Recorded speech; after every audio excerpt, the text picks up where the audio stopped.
What a day! What a lovely day! My Mad Max playlist has been building up to this. Furiosa, a Mad Max Saga, the prequel to Mad Max Fury Road. This one was once again directed by George Miller, 79 years old, and this guy is still going strong making movies. And this one, instead of Charlize Theron, stars Anya Taylor-Joy as our title character, alongside Chris Hemsworth. A lot of us geeks know him as Thor, but Chris Hemsworth is playing a villain here. So young Furiosa is snatched from the green place of many mothers at a very young age, and she falls into the hands of a great biker horde led by the warlord Dementus, played by Chris Hemsworth. Sweeping through the wasteland, they come across the Citadel, which is presided over by the Immortan Joe. This is a character that was played by the late great Hugh Keys-Byrne in Fury Road. Tom Burke takes over the role for this movie. And as the two tyrants are fighting for dominance, Furiosa finds herself in the middle. And it's a non-stop battle and a non-stop thrill ride in order to make her way home. And let me just start by saying this.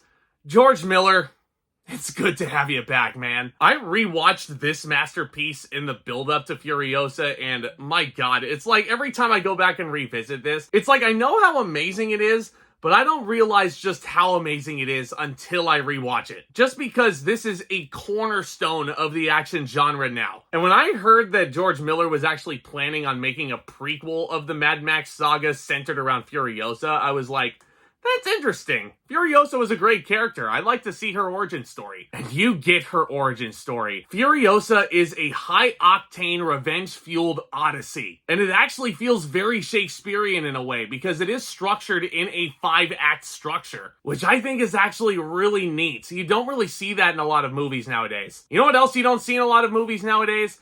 This type of action. My lord. See this on the biggest screen possible if you can, because that will only enhance your experience. Just the sound editing and the sound mixing, Tom Holkenborg's epic score, it just sends shivers up and down your spine when you're sitting in your comfy recliner watching this in IMAX. And just like Fury Road, George Miller is achieving so many wide shots with the crane, there's not a single ounce of shaky cam to be found in Furiosa. And there's a fair amount of elements where I just sat there in awe, and again, not to keep comparing to Fury Road, but I was constantly thinking, how in the hell did you do that? Like, a lot of these shots are not humanly possible. George Miller, please reveal all of your secrets. Actually, no. Don't reveal your secrets. Takes the wonder away. But let's talk about these performances, shall we? Let's start off with Furiosa herself. A lot of you might be shocked to hear this. Anya Taylor-Joy does not pop up as Furiosa until about an hour deep into this thing. That's right, George Miller pulls off like a Lion King structure with her. If Furiosa is Simba, yeah, that's basically what you get here. I can't believe I just compared Mad Max to a Disney movie. People are going to be so mad at me. But Anya Taylor-Joy, every word out of her mouth, she doesn't talk very much. Just like the best Mad Max movies, it actually harkened back to The Road Warrior. Every line out of her mouth means something. Ironically enough, in a movie that is set in the wasteland, there is not one moment of dialogue that is wasted. Anya Taylor-Joy does a lot of eye acting, and she is phenomenal at that. And she takes the brunt of a lot of physicality in this movie, and I feel like she is definitely up for the task. The young actress who plays young Furiosa for the first hour also has a very, very tough hand that she was dealt.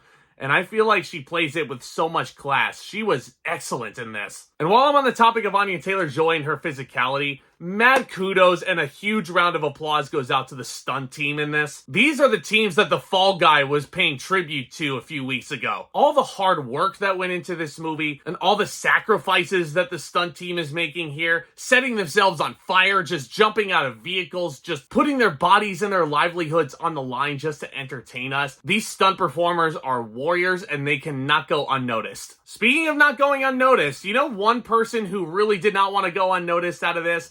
Chris goddamn Hemsworth. Holy shit. A lot of people might be shocked that he's playing a villain here if they didn't see Bad Times at the El Royale. You want to see him in another villainous turn before this? Check out this gem. Not enough people talk about it. But Chris Hemsworth is just loving every single moment he has on set. He is relishing up and hamming in this performance as much as he can. This guy is so larger than life, you can't help but despise him. He's one of those characters that's such a bastard that you love to hate him. And you can't hate Chris Hemsworth in real life because that dude is just a freaking boss. But when you hate a character that Chris Hemsworth is playing, you know that he's doing his job right. I think, honestly, it's not too far-fetched to say that Chris Hemsworth should be considered for Best Supporting Actor. I'm serious, this guy might have just turned in the best performance of his career. And I know, his legacy will probably be that he's Thor for the rest of his life, but this might be his finest work as an actor. Like, I'm serious, I was so impressed with him. If you're not watching Furiosa, and there's not at least 5 moments within this whole 2-hour, 28-minute runtime where you don't whisper, yeah, that was awesome, then I'm sorry, you just don't have a pulse. This is another blockbuster that we needed, and I'm very pleased with how the month of May has turned out. A lot of people were hyping up the month of May to potentially be the best month that we've had in quite some time at the movies. With this one, The Fall Guy, Kingdom of the Planet of the Apes, you guys have a lot of great choices this summer. And Furiosa honestly just might be the finest of them all.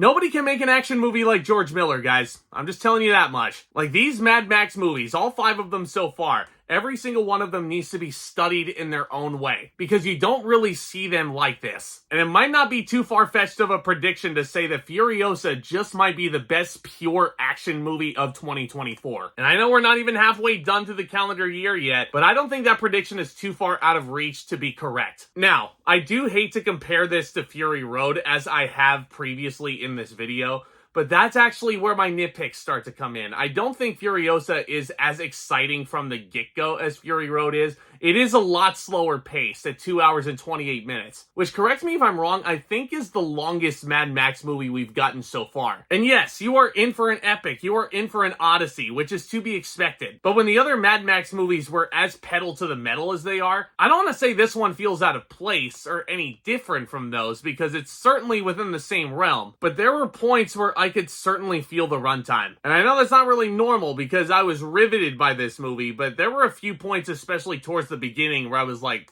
okay, can we get to the actual point here? And while we're discussing this, while I was absolutely amazed and just watching all of this action and chaos and just awe, I could tell that there were a few sequences involving CGI, and George Miller isn't exactly known for that. I don't know what happened in terms of production value or if there were budget cuts, but all the Mad Max movies so far have used pure practicals. And not that there isn't any practicals in Furiosa, but there's a few sequences where I could definitely tell it was CGI. And the CGI does look very good, but when you compare it to all the practicals that George Miller has been using in this franchise up to this point, it can get a little noticeable, and you can definitely see the difference. But besides those nitpicks, guys, man, I was so pleased with Furiosa. This was not a disappointment. For prequel standards, this is probably about as good as you're gonna get. This is an epic odyssey fueled by revenge that is filled with chaos and destruction, and if you're an action movie fanatic and an action movie junkie, you'd be doing yourself a disservice if you didn't see this in theaters. I'm gonna give Furiosa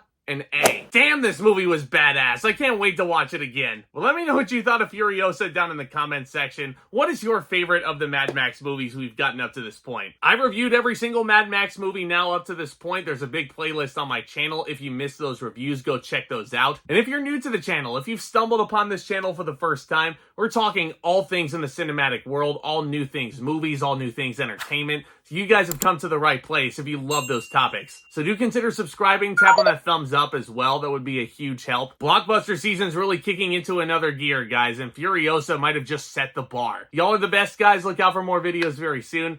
And with all that being said, Back Talk, commence.